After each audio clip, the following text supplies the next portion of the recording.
maybe a little bit longer, but I need a little bit minutes. But we're live. All right, I think we're live. Yeah, we're live. We're live for sure. I love it. Well, happy Monday to you. Happy Monday to you as well. Yes. Happy Physical Wellness Mondays. Excited to hear about this because we're talking about eating raw fruits and veggies and, and the dangers of eating raw. And so I'm not going to get too much into it because this is one of those things where like we figure, a lot of people I think figure like, oh, it's fruits and veggies, it's safer. Right. I don't, I can just rinse it off. But then like that's on one spectrum. But then I know some people that wash their veggies in the washing machine. You know what I'm saying? No, I've never heard of that. People do that. I've heard it mostly when people are like washing collard greens or like they're washing greens and for large batches. Think like Thanksgiving or celebration of holidays. And they will straight up put that in the washing. Yeah, no, but everybody has their method, right? Like I don't personally do that, but I know that there are people who are out there doing that. So yeah, I think it's a little like, well, I mean, when you're really like thinking about it though, it makes sense. It's water, it's gonna get through it, it's gonna get it clean. Yeah. But they're not putting laundry detergent or anything in it, but please don't. But yeah. Yeah, they're not doing that, but but anyway, let's talk about it. Let's get into it. Because there's a variation, of how people are looking at eating fruits and veggies raw, what that means, what dangers that comes with, if they need to wash it, if they need to cook it, like those kind of things. So let's get into it. Coach Dr. Nez. Let me ask you, do you wash all your fruits and vegetables? Absolutely. All your raw fruits and vegetables? What about frozen? I do. Do you wash those before you? Mm-hmm. So I don't use a lot. Well, actually, you know what? If I'm okay, so I'll be real with you. My frozen. Now I'm gonna go with most of the time. No. Yeah. I'm gonna go with most of the time. No. It depends on how I'm cooking it. So if I'm cooking it like straight from frozen, then like if I'm putting in a smoothie, like let's say fruits, I'm putting in a smoothie or something like that. I just go ahead and put it in there because a lot of times I want the ice, I want that because it adds to the texture of like a smoothie, for example. So a lot of times I'm not washing those things. And but if it's not frozen, even if it says it's been pre-washed, I still wash it. I was getting ready to say that. Sometimes I do say they're pre-washed. Come here, show me. Mm-hmm. The recommendations are if it says that it's pre-washed, that you don't. CDC says you don't have to. Or not. I wash it. I do too. I don't care what the FDA says. I wash. I go ahead and I wash all of them. Yes. But the reason why we're washing, right? There's like two main reasons. And one is like foodborne illnesses. And the other ones are the pesticides that are on the raw veggies and the raw fruits. So when you think of foodborne illnesses, in America, there's about 48 million cases of, they call it food poisoning, but that's basically, you've been exposed. Come here. He wanted me to put this coat on him.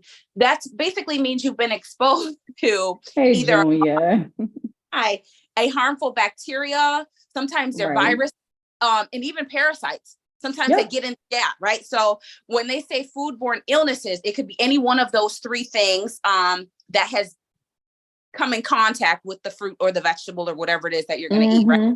And so there's 48 and that's what people are calling the stomach bug, right? Yes. They call it stomach bug or stomach bug or food poisoning.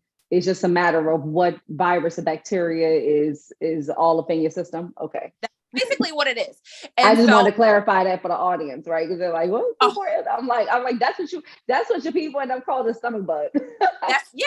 And it comes after you've eaten something that has been contaminated by something. You don't know if it's a virus. You don't know if it's a bacteria. Could be parasites. Right. You don't want parasites. Definitely don't want parasites. Oh, gosh, yeah. But that's a whole nother story. In this country, tapeworms. You know how big those things get? Yeah, they're super long. And then, and I've seen the videos where they lure it with like food or something, and then they take it out oh yeah, I've seen that before, and like they go down your esophagus and start pulling it out. Oh, That's why I say you don't want parasites. I mean, the truth is, I feel like in this country, it's more prevalent than we acknowledge. mm-hmm. That's just my thought. But yeah. So as far right. That's why are you hungry all the time? That's what it said. You got tapeworm. Remember, that's like the joke, but there's truth to that, right? Like, oh, you hungry all the time and you'll never gain no weight. Some of that is metabolism. I'll give them that. Some of that is metabolism if you have high. Some of it, but sometimes though, you know, there's many things, right? There's many things that could be causing that, but you know, anyway. We're going to talk about parasites today. We're going to talk about Salmonella, E. coli, and Listeria, right? And so, as far as the bacteria, my trauma is coming back to me. Oh my goodness! Thank you. Thank you. I'm about to exit this call right now, and I'm joking. You know what? It happens to a lot of people, but it all stems from most cases from one of these three things, right? So Salmonella, you think of, it's the most common in this country. Yes. And Salmonella itself is normally found in the intestines of animals. Okay. Including the human animal or other animals? Well, in this case, you're getting it from an animal product, like a meat that's been infected, and now you are consuming it. So now it's right. But then you also have E. coli, which is notorious for traveler's diarrhea. And yeah, it is. Without getting too into it, that actually comes about when water or food comes in contact with infected feces, right? Yeah, I did know that. It's so gross. It's so gross. But when you think about the contamination, it can happen in a number of places, right? So if you're thinking of fresh fruits and vegetables, from the people that are picking the fruits and vegetables, from the process, like when they process the food to when they package the food, there are a lot of places that contamination can happen. Cross-contamination is a big thing. Like when you have raw meats and they're touching fresh fruits and veggies and they're not cooked down all the way. So there's a lot of places that the contamination can happen. And we don't always necessarily know at what stage it came in contact with one of these bacteria or these bugs. But Listeria is one of those things that comes from like unpasteurized milk, soft cheeses, and think hot dogs or like deli meat. So like when women they tell you do not eat unpasteurized anything. They tell they say you shouldn't eat lunch meat, deli meats, because of the risk of Listeria is greater. You're pregnant because they have those. So every mother that packed us lunch meat. No, you're bologna sandwiches. No, they're okay. It's just the pregnant women because they're saying, it can be harmful. You can feed it to the kids. Got it. And you can feed it to the kids. It's just when you're pregnant, you shouldn't eat it. That's just one of those things. Sometimes you hear pregnant women they're like, oh, I just really want a deli sandwich, so I nuked the meat, or I put it in, I put it in the microwave, try to kill off whatever I could. Yeah. There's arguments for and against that on both sides, and we're not even here to talk about that. But that is cool. We ain't worried about that. Yeah, not worried about that. That's one of those that can be actually on your vegetables as well. And so if you have a foodborne illness, like some of the symptoms are what you would think, mainly GI. So vomiting, nausea, diarrhea, fever, and dehydration. And in most cases, the treatment is basically supportive, right? If you're dehydrated, you want to replenish your body with the fluids, something with the electric. ORS. Listen. What? What was this called? Those hydrating tablets. I think the ones that I have is called that. Yes, the oral replacement. Is it therapy solution? I don't know. It's the S on the end. ORS. So, I know that. It's sitting in my cabinet right now. Untouched? It was, girl, it was touched. I used it all throughout. You're tricked. Anyway, Yeah. I mean, but you yeah, need to replenish your body, right? So if you have diarrhea or you're vomiting, that means your body is losing fluids. And so you need to Mhm. replenish those fluids so that you don't have other Right, issues going on when your fluid balance is off whack. But right. these are the reasons why we wash them, right? So that's just the foodborne portion, or like the illnesses. Okay. But there's also pesticides, right? So when you Hmm. think of the food, these fruits and vegetables are grown in fields, these huge fields, and these huge fields are prone to bugs. And the farmers can't Hmm. afford to have all of their crops eaten up by bugs. They need to make a profit. Like they have work Yeah. to do. So they spray Yep. them with pesticides. And it's estimated that in this country, 1.1 billion pounds, billion with a B, Mm, pounds hmm. of pesticides are sprayed on crops every single year. A Oh my billion. gosh. Yeah, that's a lot. That is a lot. That is a lot. Wait, hold on. Okay, so I know that we're not talking about this, but detour, just because you're talking about pesticides being sprayed, Mhm. did we ever, and we could talk about this later if we want to talk about it. But did we ever have this conversation off camera about how when I was coming when I was flying into London, how they sprayed us with pesticides in the airplane? No, we didn't have that conversation. What, you guys, a bunch of crops? Like, So so okay, real quick. So so flying from Johannesburg into London, while I'm on the plane, no, no, midair, no, mind you, listen no. to what I'm saying. While I'm on the plane, midair, they make an announcement. Okay, we're gonna spray. We gotta, and I don't know what they're spraying, why they're spraying it for, what. So they're like, okay, we're just gonna decontaminate. It's a part of, we want to be in compliance with regulations. I'm like, I don't know what y'all spraying for. I'm thinking maybe this is like COVID related or whatever. I have no idea. So I put on all of the blankets and the jackets and the covers, and I had double mask on. And I was like, I don't know what they're spraying me with, but if I pass out, No. I have no idea. My mind immediately went to like mustard gas. And I was like, oh no, I don't know what's happening. So What's going on here? I was like, I have no idea what's going on. So they sprayed the plane. They were like, well, if you don't want to inhale it, then you could. It'll be over within like a minute or so. And I'm like, oh God, it felt like the longest minute. I'm sure it was more than a minute. But then I went back home. When I came back to the States, I'm looking and I'm like, is this normal? And apparently it's a thing they do because of the pesticides. They don't want to bring in certain bacteria and pests into their country. So from certain countries, they'll spray, but normally you're supposed to do that before people even get on the plane, but Get they on the did plane. it. Right, but they do it while people are on the plane. And I was just like, Because this does not seem right. Like basically the ingredients for Raid, they're over here spraying us with bug spray. And I'm like, what is this? I'm like, I can't do this anymore. So that'd be the last time that I fly that air carrier. I'm not gonna say who it is, but I will but you know say what?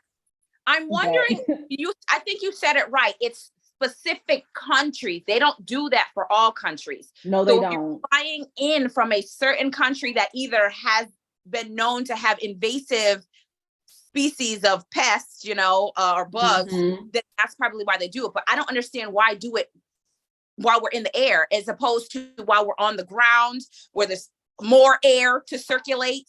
You know what I mean? We're not Yeah, it just felt it. I felt a way about it. I was like, are these people who they say they are? do you do you have to sign a consent for that? Like, you know what I'm saying? Like, there's so many You questions. don't sign anything. And there's been people who are like, oh, they've ingested it and then they felt like sick afterwards. So, for me, I said I felt good because I was literally like protecting myself. I mean, I had the fortress, okay? All over myself. I was like, whatever they trying to get, like they not about to get me with whatever they got.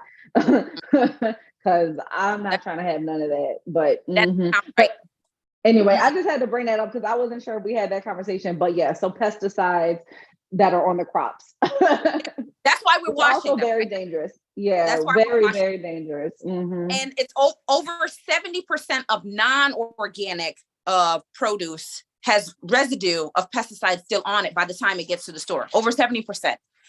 Okay. Wow.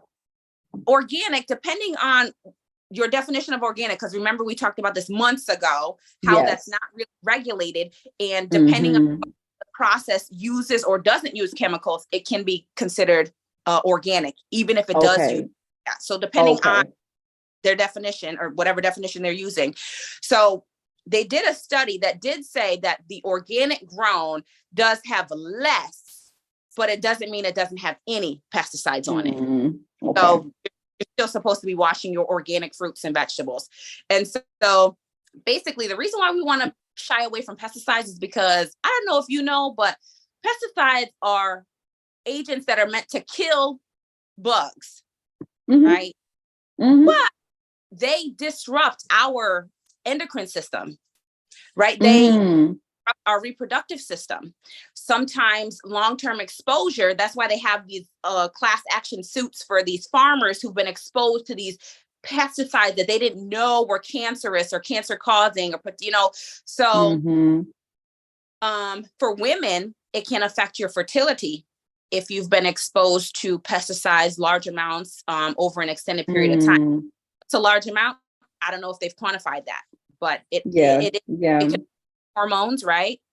Because you're putting a chemical that is meant to kill something into your body. So that's why we want to just wash our fruits and vegetables before we even consume them.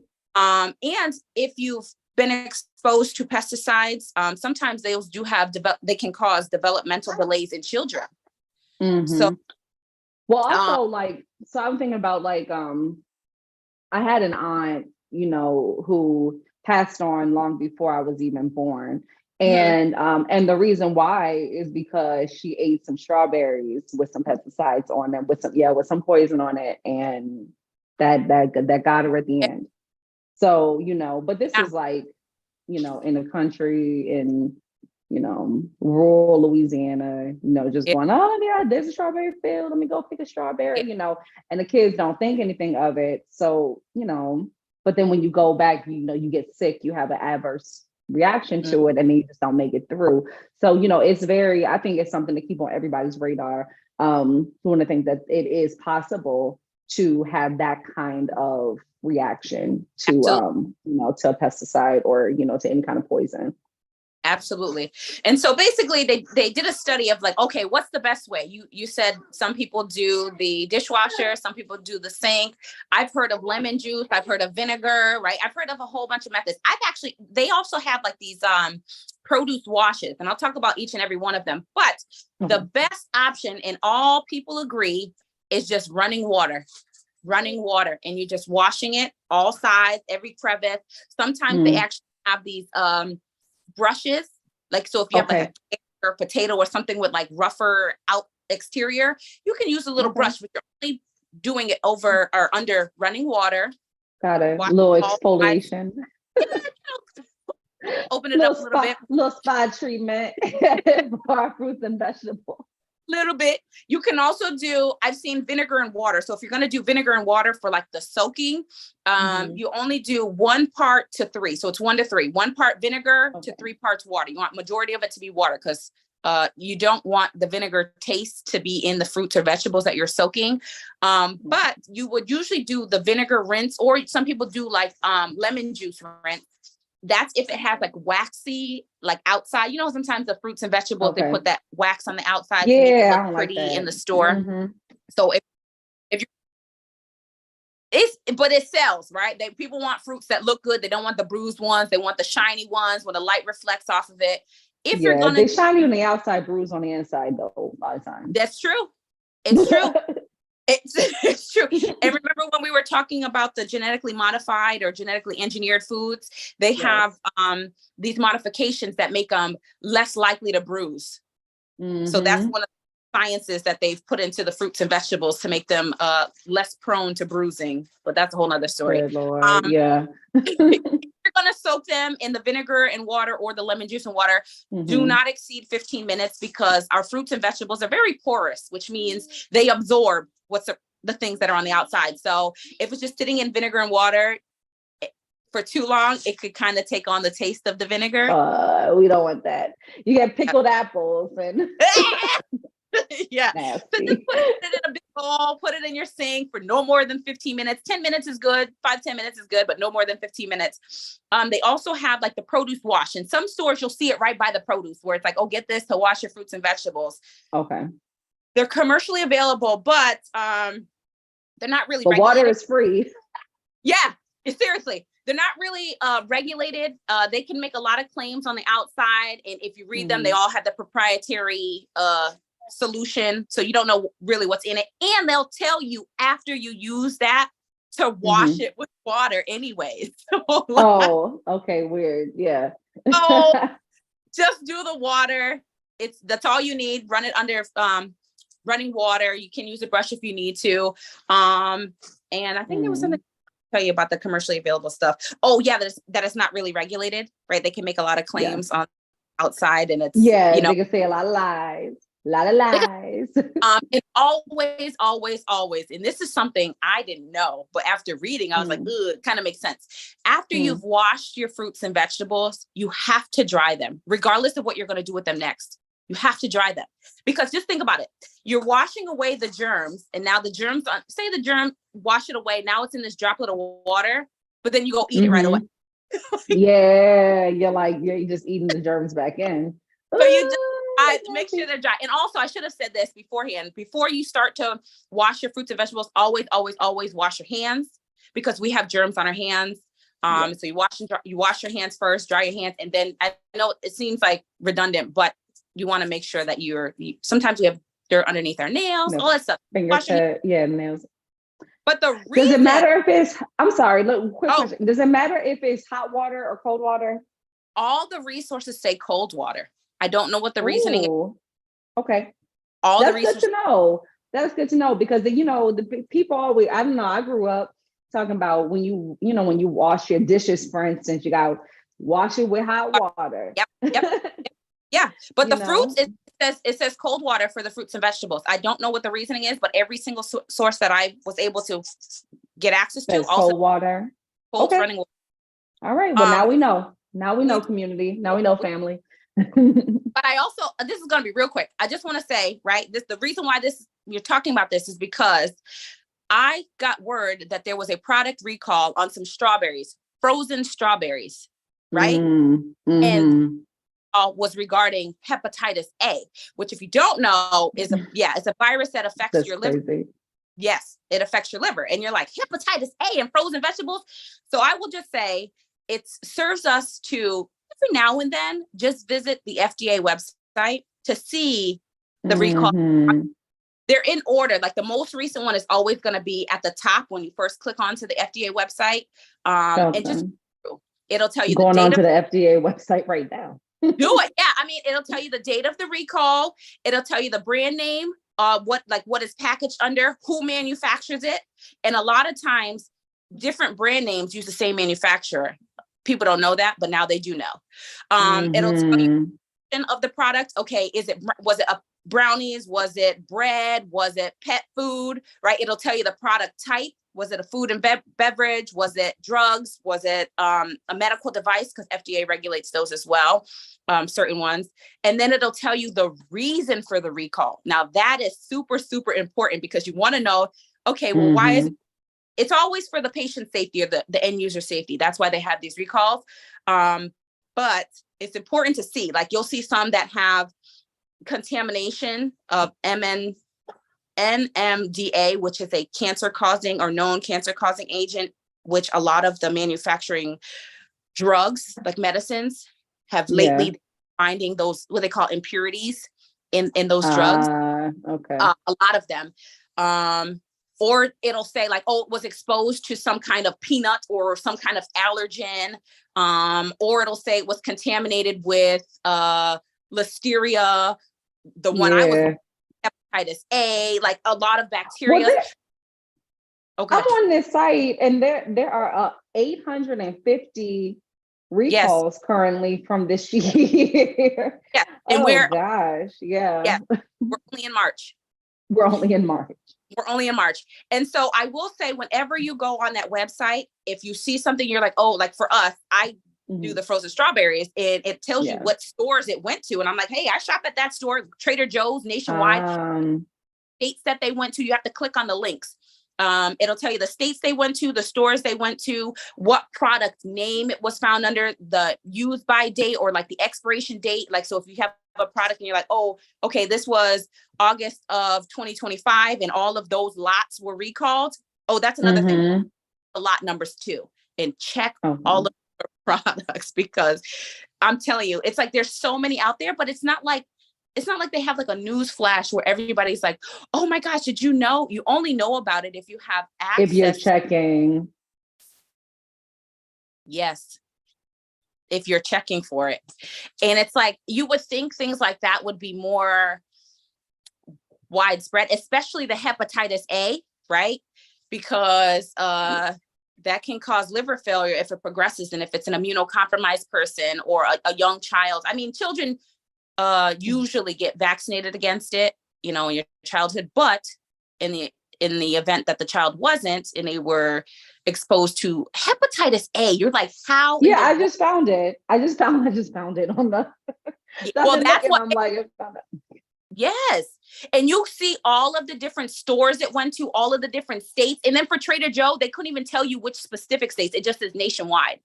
So if you shop at Trader Joe's, and you'll have to follow the links, and it'll tell you lot number was affected, this expiration date. So if it's, you have to bring your products back. And if you feel like you've been exposed to, or you've consumed a product that has been recalled, the best thing that you can do is you contact your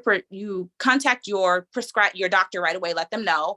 You can reach out to your local health department to see, hey, is there something that we're doing locally? What is my best option?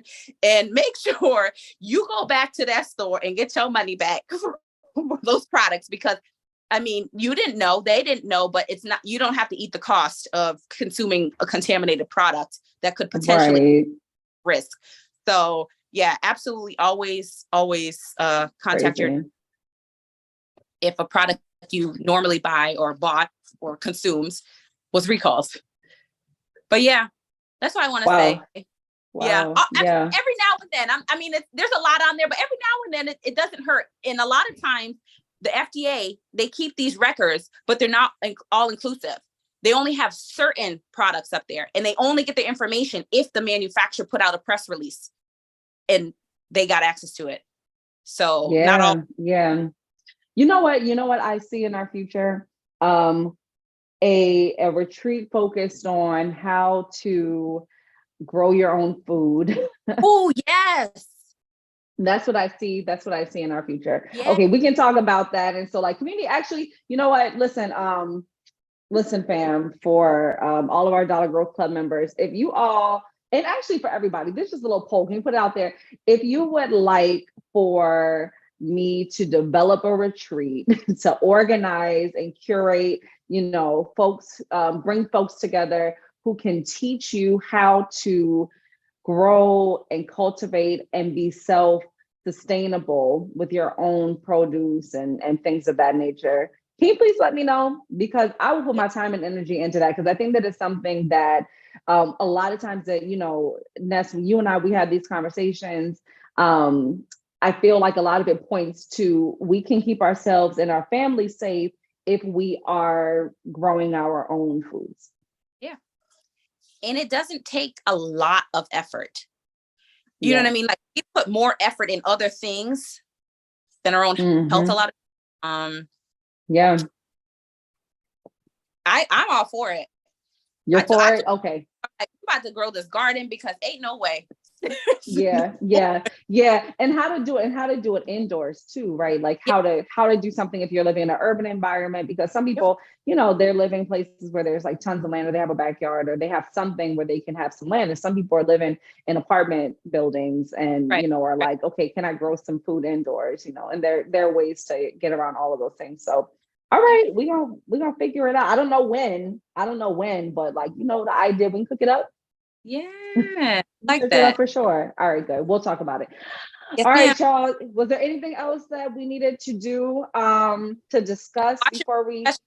Nope. All I'm gonna say is just wash your fruits and vegetables. Always wash them. I don't care if it says pre-washed. Still wash it, because you never. Because these frozen strawberries were supposedly pre-washed. So yeah. Not that water. So you also wash off your frozen fruits and vegetables as well. Yes, I would. I mean, it doesn't hurt. It doesn't I feel hurt. like it ruins. Okay. I feel like it ruins though the taste. Like when you do that, because it's all soggy, you got extra water in there. I don't know, like making choices. I mean, yeah, you weigh it, right? You say, okay, well, it's pre-washed. I trust that they did what they're supposed to do. And their canned fruits and vegetables too. Wash those off also. Always, because your canned stuff has not always, but has a lot of extra stuff in there. Yeah. Well, you know how some people like they get the the beans and stuff with the brine, and they like the flavor of that, but it's like, wash them things off still though. Wash it, please. Just run it under some bit. That's all. Just for your own safe, for your own safety, for your own health and well-being. Yes. All right. We're just looking out for you. All right. All right, y'all. Thank you. Lovely topic. All right, y'all, be safe out there.